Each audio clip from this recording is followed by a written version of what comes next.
அந்த அடைக்கல பொருளை பற்றி எழுதும். அதனால் அதுபோல் இந்த பழம் சொல் ஒன்று இருக்கு. யார் கையில் குழந்தை இருக்கோ அவர்களே அந்த குழந்தைக்கு அடைக்கலமாகிறார்கள் என்று அடைக்கல தருகிறார்கள் என்று பொருள் இருக்கு. அந்த பழமை அதையே நாங்கள் புதுப்பிக்கின்றோம். மறுபடியும் உங்கள்கிட்ட சொல்றத எதுக்கு சொல்றோம்?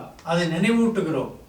உங்கள் பிள்ளை உனக்கே அடைக்கலம் என்கின்ற அந்த பழம் சொல்லை உனக்கு நாங்கள் அடைக்கல பொருளாக இருக்கிறோம் என்பதற்காக மறுபடியும் புதுப்பிக்கின்றோம். பெருமானே, நாங்கள் உன்னிடம் கேட்பது ஒன்று, இறந்து கேட்பது ஒன்று இருக்கிறது. எங்கொங்கை நின்னன்பர் அல்லாதோள் சேரற்க. எமக்கு கணவனாக வருகின்றவர்கள் சிவனடியார்களாகவே இருக்க வேண்டும், சிவபக்தர்களாக இருக்க வேண்டும்.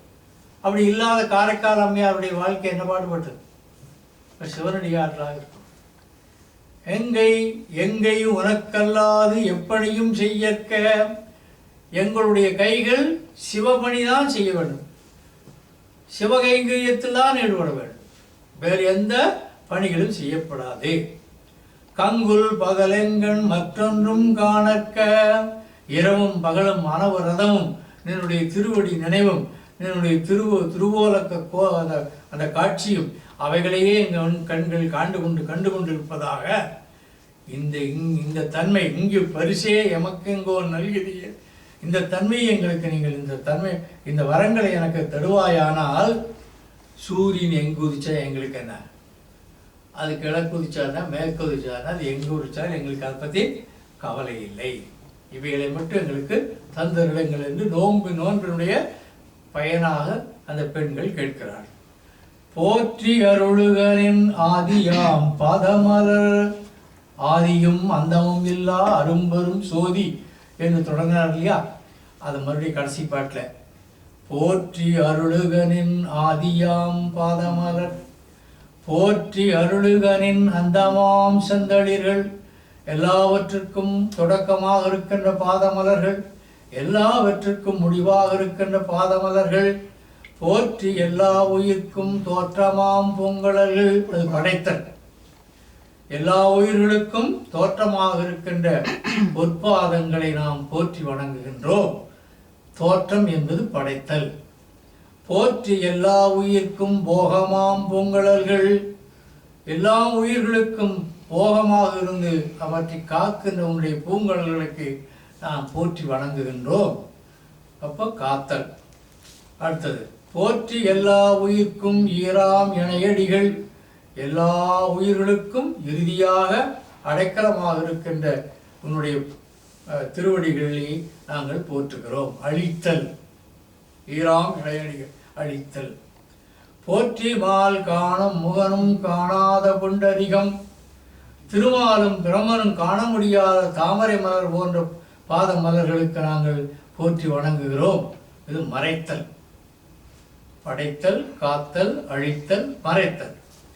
போற்றி யாம் உய்ய ஆட்கொண்டருளும் பொன்மலர்கள். அருளுதல், இது அருளல்.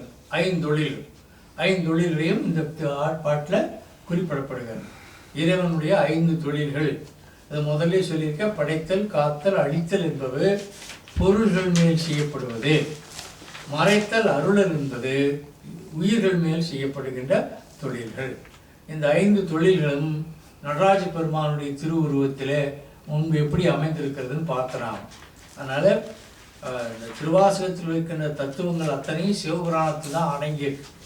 சிவபுராணம் என்பது திருவாசகத்தின் சுருக்கம் என்று சொல்லலாம். அதனால அதுக்கு அவ்வளவு விரிவாக நம்ம பொருள் பார்த்து கொண்டு வந்தோம். போற்றி யாம் மார்கழி நீர் ஆடேலோரெம்பாவாய். சிவசிவா, நாம் மார்கழி நீர் ஆறுதலாகி இந்த விரதங்களை போற்றி விரதத்தை நினைந்து வணங்குகிறோம். நீ அடுத்து திருவம்மானை. அதாவது ஐயாவோடு இங்கே ஒருத்தர் ஐயா இந்த கோயிலில் பணியாற்றுகிறோம். மணிவாசகர் 2ஆம் நூற்றாண்டு நாங்கள் கொண்டிருக்கிறோம். 8ஆம் நூற்றாண்டு. ஏன்னு கேட்டால் அம்மானை, ஊசல் இது போன்ற சிற்றிலக்கியங்களில் பிற்காலத்தில் தோன்றியது. முன்னர் 2ஆம் நூற்றாண்டில் சிலப்பதிகாரம், மணிமேகலை போன்ற நூல்கள் தோன்றியது. அது செய்யுள் நடை வேற, அது சொல்லப்படுகின்ற பொருள்கள் வேறு. பக்தி காலத்துக்கு பிறகு நம்ம திருநாவுக்கரசு பெருமானும் திருஞான சம்பந்த பெருமானும் தோன்றி அருளிய பிறகு தான் பக்தி இயக்கம் தொடங்குது. உலகத்திலேயே பக்தி இயக்கம் தொடங்கும். பக்தி இயக்கம் தென்தமிழ்நாட்டில் தொடங்கியது. அப்போ அந்த பக்தி இயக்கத்தினுடைய வழியில் வந்த பெருமான் தான் மாணிக்கவாசகர் பெருமான். அதனால் சுந்தரர் பாடிய திருத்தொண்ட தொகையில் மாணிக்கவாசகருடைய குறிப்பு இருக்காது. ஏனென்றால் சுந்தரருக்கு பிற்பட்டவர் மாணிக்கவாசகர். அதனால் 8ஆம் நூற்றாண்டு. திருவம்மானை, அம்மானை என்பது பெண்கள் விளையாடுகின்ற விளையாட்டில் ஒன்று. கிராமங்களில் பண்ணாங்கல்னு ஒன்று விளையாடுவாங்க. இங்கே எல்லாம் தெரியுமான்னு தெரியாது. கற்கள் வச்சுருப்பாங்க, அந்த கைக்கு அளவான கற்கள். அதை மேலே விட்டு பிடிக்கிறதுக்குள்ளே 2 கல்லை எடுத்துகிட்டு மேலே பிடிச்சிக்குவாங்க. எத்தனை கல் எடுக்காரோ அத்தனை கல் அவளுக்கு சொந்தம். இப்படி பெண்களுக்கு வந்து எதிர்களுக்கு வந்து விளையாடும். இப்போ பாடிக்கொண்டே விளையாடும். அல்லது இந்த இது போட்டு கட்டங்கள் போட்டு குழந்தைகள் நோண்டி அடித்து 2 காலை வந்து தாண்டுகிறார்களா, அந்த விளையாட்டு ஏதோ ஒரு விளையாட்டு. அந்த விளையாட்டில் ஒன்று அம்மானை என்று, அம்மானை பாடி அம்மனை என்று சொல்கிறேன். அந்த அம்மானை என்கின்ற அந்த விளையாட்டில் கலந்து கொள்ள பெண் போல தன்னையும் பாவித்துக் கொள்ளுகிறார் மாணிக்கவாசக பெருமான். தானும் விளையாடுகின்ற பெண் பிள்ளைகளில் ஒருத்தியாக தன்னையும் பாவித்துக் கொள்கிறார். பாவித்து கொண்டு இந்த திருவம்மானை என்கின்ற பகுதியை பாடுகிறார். ஆனந்த கழிப்பு என்பது பேரானந்தத்தினுடைய களி. களினா கல்லுண்டவன் கழித்திருப்பது போல. கல்லுண்டவன் நிதானம் இல்லாமல் இருக்கான் இல்லையா, அதுபோல உணர்வு அதீதமான உணர்வு வரும்போது நிதானம் போயிடும். கோபம் அதீதமாக வந்தால் நிதானம் போயிடும். துக்கம் அதீதம் வந்தால் நிதானம் போயிடும். அதனால் நான் சொன்னேன், தாகூருடைய வரலாற்றில் குழந்தை மனைவி எல்லாம் செத்து போகிறாங்க. அப்படியே பிரம்ம பிடிச்சி வரும்போது கூந்தர் போய் அவருடைய தந்தை தேவேந்திரநாத் தாகூர் பார்த்தார், இவன் இப்படியே விட்டால் இவன் பைத்தியம் ஆயிடுவான். என்ன செய்தார், இந்த கடைசி கை குழந்தை இருக்குல்ல அதை கொண்டு போய் மடியில் வச்சார். மடியில் வச்சோடனே அதை பார்த்தோன்னே நட ஆரம்பிச்சிட்டார். அப்பா இனி அவனுக்கு ஆபத்தில்லை என்று சொல்லி தேவேந்திரநாத் திரும்பி வந்தார். அழுதல். அதனால தான் ஆண்களை விட பெண்கள் சீக்கிரமாக அழுத அந்த துயரத்தை வெளிப்படுத்தி விடுவார். அதை அவுட்லெட் சீக்கிரம் வெளிப்படும். அதனால ஆனந்த கழிப்பு வந்து ஆனந்தத்தினால் ஏற்பட்ட மதர்ப்பு கழிப்பு. ஆனந்தத்தினாலே ஒரு சந்தோஷத்தினால். சந்தோஷமும் சாதாரண சந்தோஷம் இல்லை, உலகில் சந்தோஷம் இல்லது. இறைவன் பெற்ற அருளின் வடிவந்த சந்தோஷம், அதில் வந்த கழிப்பு. அதனால கருவில் கலந்த துணையே என் கனிவில் கலந்த அமுதே நான் வள்ளல் பெருமான். கனிவில் சிவ பக்தியினால் ஏற்பட்ட கனிவிலே கலந்த அமுதமே. அப்படி அமுதம் உண்டவர் போல கழித்திருக்கின்ற நிலை. தரவு கொச்ச கலிப்பா என்கின்ற பாட்டு வகை. ஆசிரியப்பா, வெண்பா, கலிப்பா, வஞ்சிப்பா என்று 4 வகை பாக்களில் கலிப்பா என்பது ஒரு வகைப்பா. அதில் தரவு என்பது கலிப்பாவுடைய முதல் 6 அங்கங்களில் ஒன்று. அப்படி தரவை மட்டும் பாடுவது இந்த பகுதி. திருச்சிற்றம்பலம்.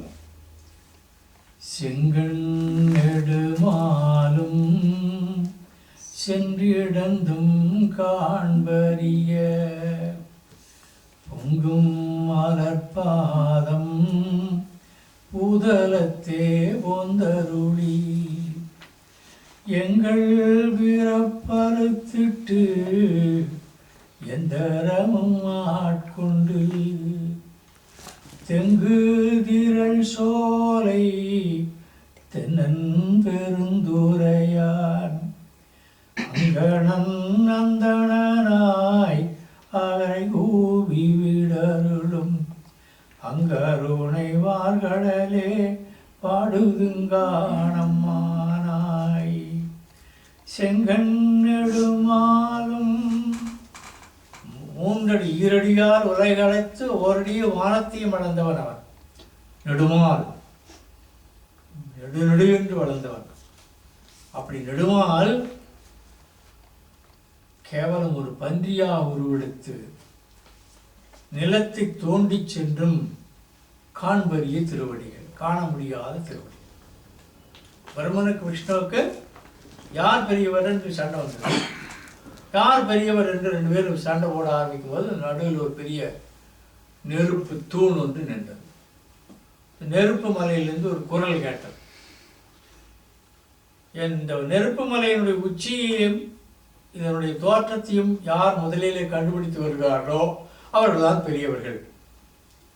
அப்போ அவங்க யோசனை பண்ணியிருக்கணும்ல, ஏண்டா நமக்கு நம்மை தவிர 3வது ஒன்று நெருப்பாக நின்று என்ன பேசிகிட்டு இருக்குது, அது என்னன்னு யோசனை பண்ணல. அவங்க யோசனை பண்ணல, ஆத்திரக்காரனு புத்தி பட்டு. இன்னும் பிரம்மன் அன்ன வடிவத்தை எடுத்தான், மேல் நோக்கி பறந்தான். நான் போய் பார்த்துட்டு இவன் கீழ் நோக்கி பன்றி வடிவத்தை எடுத்து தோண்டிப்பான். தோண்டி போனளவும் ஆதகர் பாதாளம் ஏழினும் கீழ் சொற்கு அழிவு பாதமலர். தோண்ட முடியல, மெய் சோர்ந்து போட்டது. அப்போ திருமாலுக்கு மெய் சோர்ந்து மேலே வந்து இந்த அக்கனி மலைக்கு முன்னால் வந்து விழுந்தார். என்னால் முடியவில்லை, காண முடியவில்லை. திருவடி இந்த அக்கனி மலையின் தோற்றத்தை காண முடியவில்லை. அதே சமயத்தில் பிரம்மன் என்ன பண்ணா, அவன் மேலே பறந்து வந்து பார்த்து முடியல. ஒரு தாளம்பூ ஒன்று கீழே வந்தது மேலே உச்சியிலிருந்து. இந்த தாளம்பூவை எடுத்துட்டான். தாளம்பூ எங்கேருந்து வரேங்க? நான் உச்சியிலேருந்து வரேன். அப்போ எனக்கு ஒரு சாட்சி சொல்லு. என்ன சாட்சி சொல்லு? நான் தான் உன்னை வந்து எடுத்துட்டு தான் சொல்லணும். பிரம்மதேவனே கேட்கணும். சரி சொல்கிறேன். யாருக்கு முன்னால்? விஷ்ணுவுக்கு முன்னால் சொல்லணும். சரி, கீழே வந்தான். பிரம்மன் கீழே வந்தான். கீழே வந்து இந்த பார், நான் முடியிலே இருக்கின்ற தாளம்பூவை எடுத்துக்கொண்டு வந்து விட்டேன். என்னால் முடிஞ்சுதா? என்னால் முடியலன்னு ஒத்துக்கிட்டார் திருமால். அப்போ அக்கினி மலையிலிருந்து ஒரு குரல் கேட்டது, பிரம்மனே நீ பொய் சொல்கிறாய். இந்த பொய் சொல்வதற்கு குழந்தையாக தாளம்பூ இருக்கிறது. அதனால் தாளம்பூ எம்முடைய பூஜைக்கு உதவாமல் போகட்டும். உனக்கு உலகில் கோயில்கள் அமையாமல் போகட்டும் என்று சாபம் கொடுத்து விஷ்ணுவை பார்த்து நீ உண்மை பேசினாய் என்று அவரை ஆசீர்வதித்தது. அந்த அக்கினி மலை தான் திருவண்ணாமலை. போறீங்களா? திருவண்ணாமலை. திருவண்ணாமலை அக்னி மலையாக இருப்பதும் திருவண்ணாமலை. அதனால நெடுங்கண் செங்கண் நெடுமால் சிவந்த கண்களுடைய திருமால் இடந்து கீழே தோண்டி கொண்டு சென்றும் காண்பதற்கரிய பொங்கு மலர்பாதம் என்று மேலும் மேலும் விரிவடைந்திருக்கின்ற மலர்பாதம் புதலத்தே போந்தருளி. படைப்பு தேவனால் காண முடியாத திருவடிகள் இந்த நில உலகத்தில் சாதாரணமாக நடந்து வந்து எங்கள் பிறப்பறுத்துட்டு எங்களுடைய பிறவியை அறுத்து எந்தரமும் எம் தரம் எம்முடைய தகுதி எவ்வளவு இருக்கு அதை கவனிக்காம எம் தகுதியும் ஒரு பொருட்டாக எடுத்துக்கொண்டு அருள் செய்தான். அவன் என்னையும் ஒரு பொருட்டாக ஏற்றுக்கொண்டு அருள் செய்தான். என்ன எங்கள் பிறப்பறுத்திட்டு எந்தரமும் ஆட்கொண்டு தெங்கு திரள் சோலை பெருந்துரையான் தென்னன். இது மாத்திக்கணும். நிறைந்த தென்னை மரங்கள் சூழ்ந்திருக்கின்ற சோலைகளுடைய பெருந்துறை, திருப்பெருந்துறை. அதனால தான் ஐயா சொல்லிட்டு இருந்தேன், நீங்கள் போகிறீங்க திருப்பெருந்துறை தரிசனம் பண்ணிட்டு வாங்க. திருப்பெருந்துறையில் அற்புதமான சிற்ப வேலைப்பாடுகள். என்ன வேலைப்பாடுகள்னா, நீங்கள் கிராமத்து வீடுகளே தான் வெட்டுக்கைன்னு ஒரு கை நீண்ட வரும். வெட்டுக்கைனா அதுக்கு மேலே ஓடு வேஞ்சிருப்பாங்க. அந்த வெட்டுக்கையினுடைய கடைசி பகுதி கூரையிலிருந்து தண்ணி கீழே விழுற பகுதி. அந்த பகுதியில் அந்த ஒவ்வொரு வெட்டுக்கைக்கும் ஒரு துவாரம் சதுரமாக சதுரித்து சதுரமான ஒரு மரத்தை செதுக்கி அதன் வழியாக உள்ளே கொண்டு சென்று கடைசி வரையிலும் கொண்டு சென்றுப்பாங்க. இதை சிற்பத்தில் செஞ்சிருக்காங்க. இதை சிற்பத்தில் செய்திருக்கிறார். இந்த அற்புதமான பகுதியை அங்கே போய் பார்க்கலாம். அங்கே மணிவாசலுக்கு தான் எல்லா பூஜையும் எல்லாம் அங்கே தான் இருக்கு. மணிவாசலுக்கு தான் ஊர்வலம் வர்றது, மணிவாசலுக்கு தான் வருவார். சிவனுக்கு ஆவுடையார் மட்டும் இருக்கும், கீழே இருக்கிற சக்தி பீடம் மட்டும் இருக்கு, மேலே இருக்கிற லிங்கம் இருக்காது. அங்கே இருக்கிற பூசாரிகள் என்ன பண்ணாங்க, ஒரு கூடையை கமுத்தி வச்சு லிங்கம் போல் பண்ணியிருப்பாங்க. அது லிங்கம் இல்லை, ஆவுடையார் கோயில் வேறு. ஏன்னா ஆவுடை நாயகி மட்டும் இருப்பாள், அவன் அரூபியாக இருப்பான்.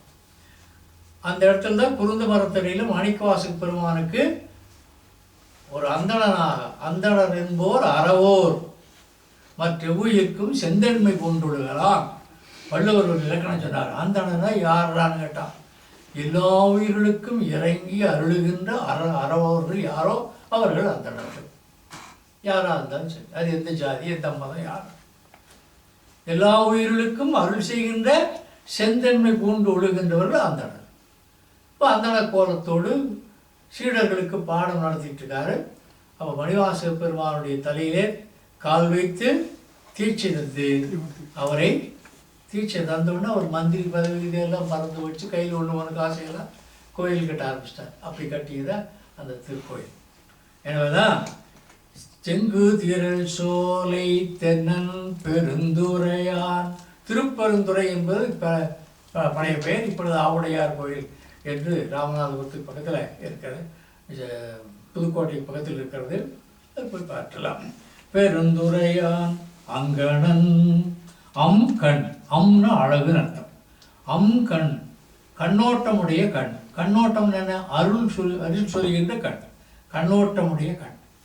கண்ணோட்டமுடைய கண்ணை உடையவன், அருள் பெறுகின்ற கண்ணை உடையவனாகிய அந்தணனாக வந்து அரைகூவி வீடருளும். சேலஞ்ச்.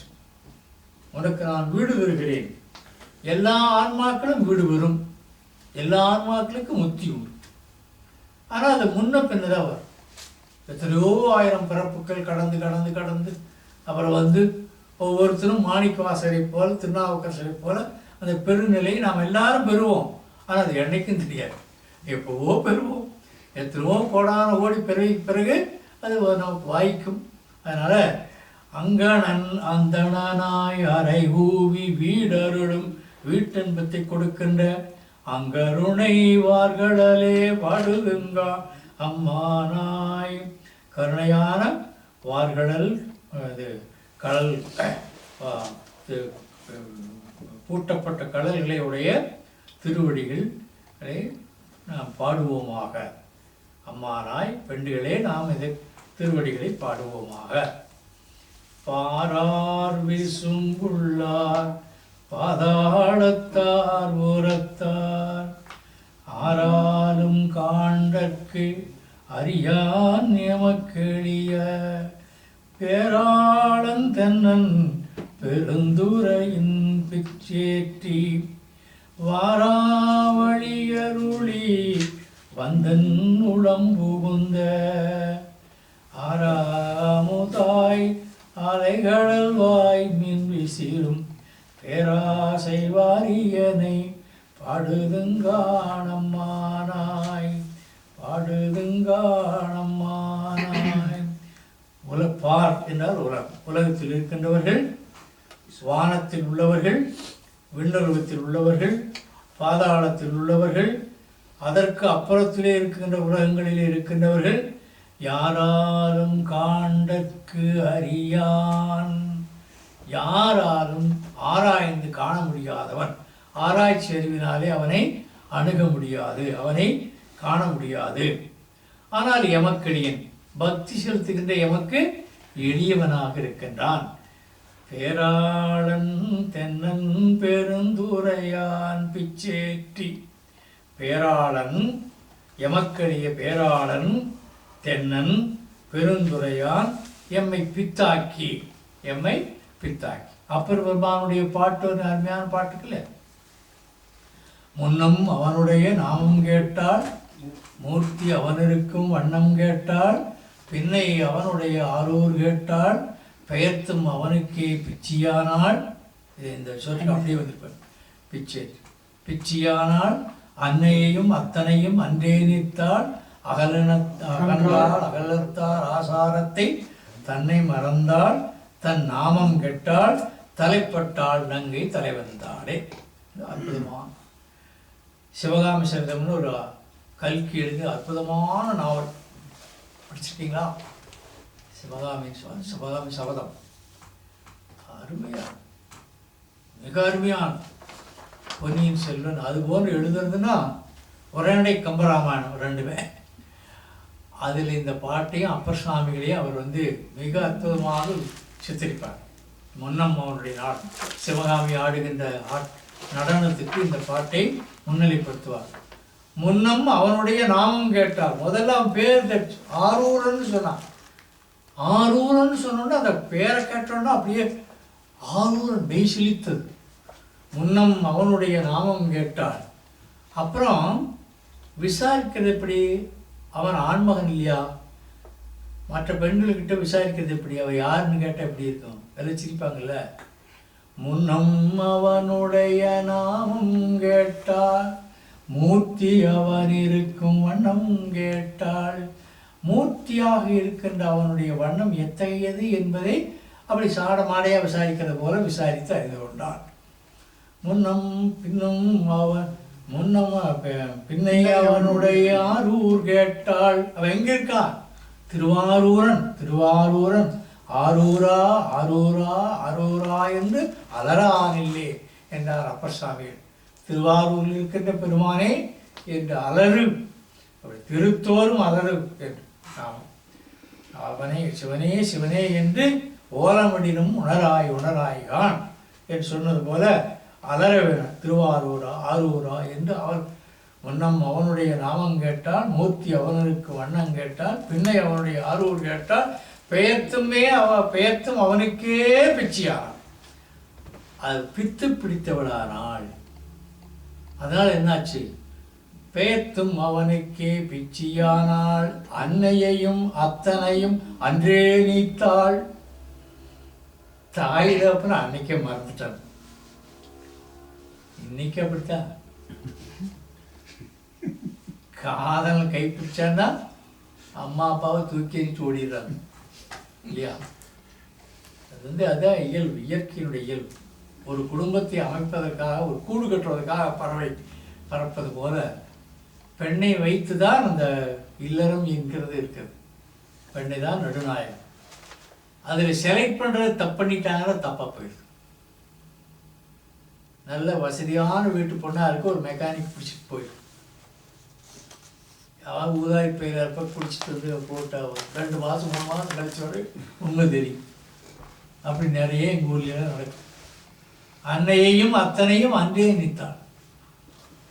அவர் எங்கள் ஊர் கோர்ட்டில் வந்து அப்பா வர்றாரு, பொண்ணு கூட்டிட்டு ஒடியாந்துருச்சு. கம்ப்ளைண்ட் பண்ணுது, அப்பாவே இல்லை, எங்கள் அப்பாவினால எனக்கு ஆபத்து.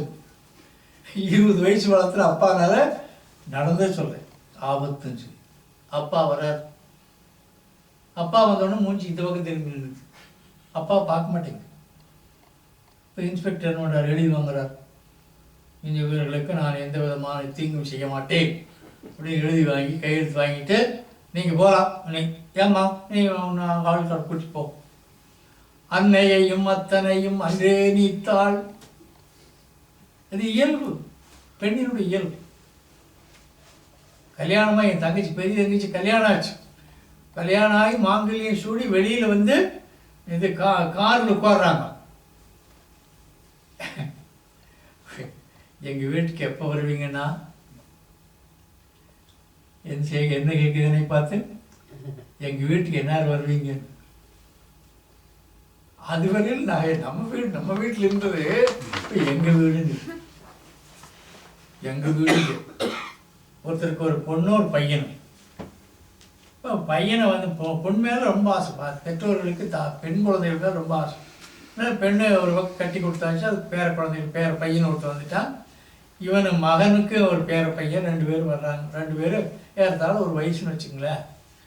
அவர் பெரியவர் என்ன பண்ணார், பெண் பெற்ற குழந்தை மேலே ரொம்ப அஃபெக்ஷன் அவருக்கு அதிகம். பேர குழந்தை மேலே ரொம்ப அதிகமான அஃபெக்ஷன். அதனால் அந்த குழந்தைய எடுத்து தோளில் வச்சுக்கிட்டு மகன் பெற்ற குழந்தையை கையை பிடிச்சி கூட்டிட்டு வர்றாரு. இப்போ கூட்டிகிட்டு வரும்போது அவங்க பட்டியிலிருந்து ஆடுகளெல்லாம் வந்தது. ஆடுகள்லாம் வந்து அப்போ இந்த தோளில் உட்காந்துருக்கிற மகளுடைய குழந்தை சொன்னது, தாத்தா இந்த ஆடுகளில் எங்கள் ஆடு எது அப்படின்னு கேட்டு. ஏன்னா மகளும் ஆடு வாங்கி விட்டுருக்காங்க. அங்கே எங்கள் ஆடு எது காட்டுங்க. உடனே காட்டினார், அதெல்லாம் உங்கள் ஆடு அப்படின்னு சொல்லிட்டாங்க. கொஞ்சம் தூரம் வந்து மாடுகள் வந்தன. கீழே நடந்து வர்ற குழந்தை, தாத்தா நம்ம மாடு வருது அப்படின்ட்டு.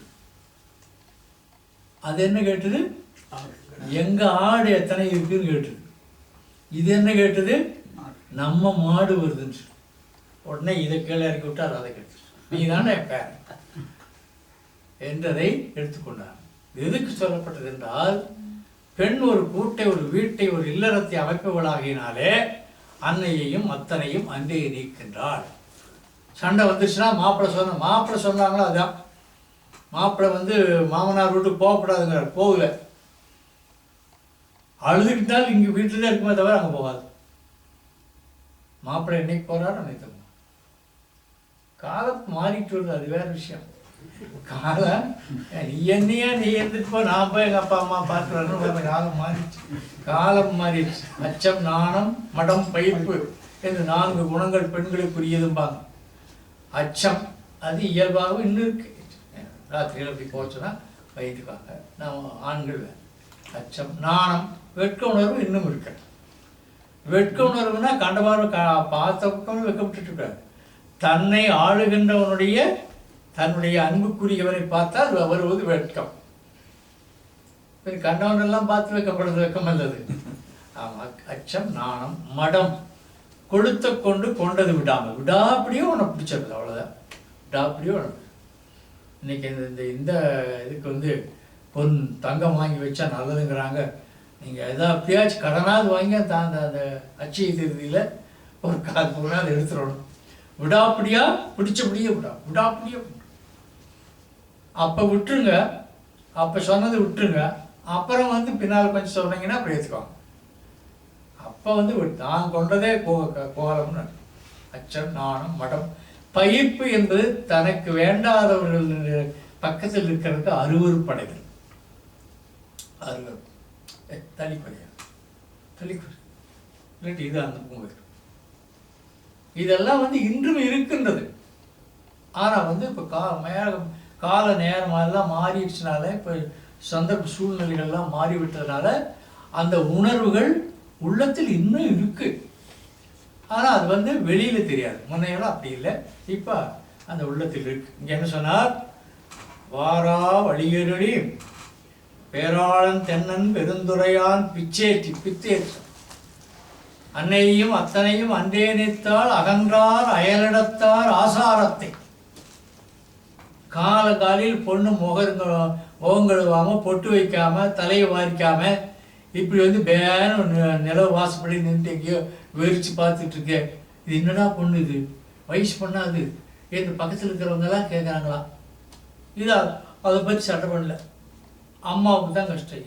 எஞ்சிறகும் கீழடங்கா பெண்ணை பெற்றேன் ஏபாவமே என்று ஆழ்வார் பாடுறாரு. என் சொன்னுடைய கால் பொண்ணு. ஏய் என்ன பேர் சொல்லு, ஏன் பேர் சொன்னால் ஏன் திரும்ப மாட்டேங்கிறா? என்னாச்சு? ஆசாரத்தை தன்னை மறந்தால் தன் நாமம் கெட்டாள். அவள் பேர் என்னன்னு கேட்டால் ஆரூரன்கிறாள். அடி உன் பேர் என்ன? ஆரூரன். உன் பேர் திருவாரூரன். உன் பேர் என்ன? பேர் மறந்து அவன் பேர் சொல்றான். அப்படி பித்தாதில் தான் ஆனந்த கழிப்பு. அப்படி பித்தாகின்ற தன்மைதான் ஆனந்த கழிப்பு, பக்தி. அதுதான் பக்தின்னு பேர். ராமகிருஷ்ண பரமஹம்சர் காளிதேவியினுடைய சன்னிதானத்தில் அப்படித்தான் பித்து பிடிச்சி ஆடிட்டு இருப்பார். அவரை பார்க்கறதுக்கு அத்தனை பேர் வந்தாங்க, சுற்றி வந்தாங்க. பெரிய பெரிய அறிவாளிகள்லாம் வந்தாங்க. ஒரு நாள் இவர் கூட்டிகிட்டு போனார் வீட்டுக்கு. எங்கள் வீட்டுக்கு அரண்மனை வீடு, பெரிய செல்வந்தர். அங்கே கூட்டிகிட்டு போனார். அங்கே ராமகிருஷ்ணர் உட்கார வச்சுட்டார். உட்கார வச்சு இவங்க ஏதோ பேசிகிட்டு இருக்காங்க. உடனே அவருக்கு கத்த ஆரம்பிச்சிட்டா. அம்மா அம்மா அம்மா கத்தார். என்னன்னு நல்லா ஓடி வந்தான். என்னென்னமோ உலகி என்னென்னமோ பேசுகிறேன், சம்மந்தம் இல்லாதெல்லாம் பேசிட்டு இருக்கீங்க. அம்மாவை பற்றி பேசல. அம்மாவை பற்றி பேசாத பேச்சுக்களெல்லாம் பேச்சல்ல அவருக்கு. கையில் காசை வச்சுட்டு அவர் கை அப்படியே கை நெருப்பு வச்ச மாதிரி, இந்த காசு கீழே விழுற வரையில் கை எப்படி ஆகும். பரமஹம்சர் நம்ம காலத்தில் வாழ்ந்தவர். ராமலிங்க வள்ளல் பெருமான் நம்ம காலத்தில் வாழ்ந்தவர்.